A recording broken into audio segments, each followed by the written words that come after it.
Hello, I'm Mucho Ezron, and I'm going to summarize two videos. One, a TED Talk by Dr. Seligman from 2014, and another was made by different psychologists. And it is, the video from Dr. Seligman is called The New Era of Positive Psychology. For the second video, that was made by different other psychologists, is known as the Secret. So, talking about Dr. Seligman, he was CNN conducted an interview with him, asking him how the state of psychology was by then. So he replied in three ways. He said it was good, not good, and then not good enough. So here is what he was trying to mean by good, not good, and not good enough. By psychology being good, he was talking about psychology being used to make miserable people feel less miserable. He also said psychology is used in the disease model, and they've been able to cure 14 disorders. 14 disorders are treatable and 2 are even curable. So that's what he was talking about by saying it was good. So going about not good, where psychology is not good, he was talking about how psychologists were being victimologists and pathologizers. So they were blaming people, patients, and looking how victims of a certain disorder, maybe through DNA, how a parent can pass a disorder to his family, and they were not considering that human race and in human nature, a person is capable of taking their own decisions.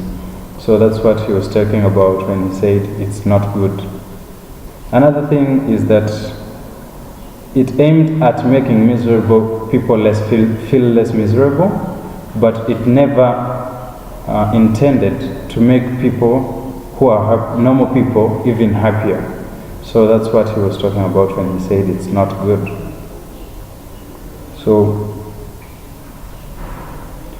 this is when himself and some other psychologists decided to engage in what is known as positive psychology, where they could be looking at being concerned with strength as with weakness, building strength as well as repairing damages, and then where they can be concerned with making lives of normal people to be fulfilled and with nurturing high talents as with high pathology.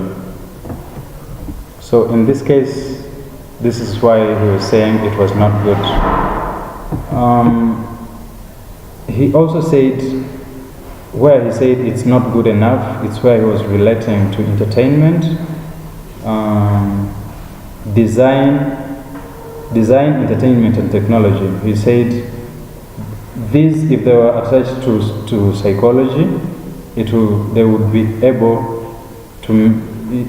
able to raise people's ability to be happy and improve people's lives. So there are a few things that he mentioned, like he talked about different types of lives. He said there are 3 types of lives, and there is pleasant life, and meaningful life, and then life of engagement.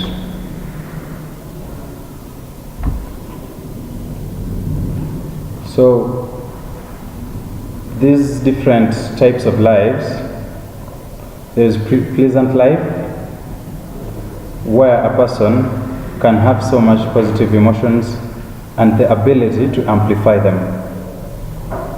For the meaningful life, he was talking about knowing your signature strength, using them in the service for the better good, And thirdly, engaging in positive institutions.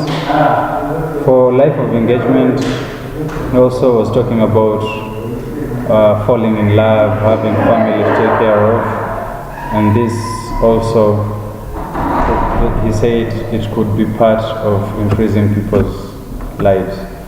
So talking about The Secret, it was a video that comprised of different psychologists, where they said the secret they were trying to reveal was the secret of attraction. So they said, when you think of something, when you think of something, then you're attracting that thing to happen to you. So if you want to be rich, if you want to have a car, imagine yourself having that car and your dream is going to be true. So this type of theory is less scientific, because for Dr. Seligman, he even gives different links where you can check your levels of happiness and levels of how your life, whether you're happy in life or whether you're not happy in life, and how you can improve it. For this second video, it is not scientifically, it is not scientific, because it's all about imaginations and thoughts. So we were asked to talk about scientific and non-scientific claims.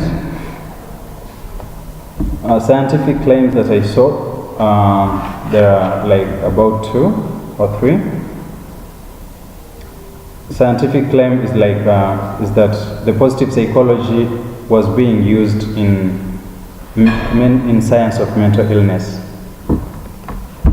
The experiments could be carried to see how much people are ill, how they are improving.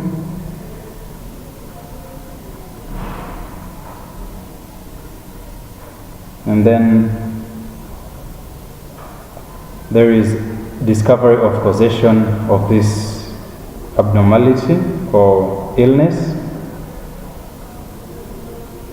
and people are able to they are able to see which part is more successful and which part is not successful, and they could put much strength in that. For instance, if there is pleasant life, happy life, and life of engagement, they could see what works better for you, and you put all your strength in that area so that you can improve your life, your normal life, you improve your standards of living.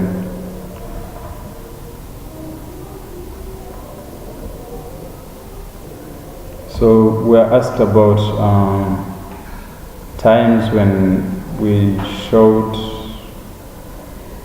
manage stress and when we are not able to manage stress. Probably it was a time when I needed, my basic need was about education, but being at school I also needed money to support my education, even my family. So it was very difficult for me by then, because I either had to choose from making money or going to school. So it became a very confusing situation to me, because I really wanted to go to school and I wanted this money. So I started developing stress where I could not sleep, where I thought things are not going to work well. So how I managed this stress is by looking at the cause, the source of this stress. I realized I really wanted money, but money can come after education. So I decided to prioritize. I decided to first study, and then if I get time, maybe over the weekend, you can find part-time jobs and generate a small amount of money that can somehow can back me up. So So the situations in which I did not successfully deal with stress was when I had a lot of studies. I was taking online courses from Kepler, and I had other programs I was taking, short courses. So after class hours, I was forced to go to take other classes, and this situation was very tiresome. So I never looked at the measures at how I can solve this problem. So this stress kept on increasing. However much, in the end, as I told you, I was able to come up with a solution to manage this stress. Thank you.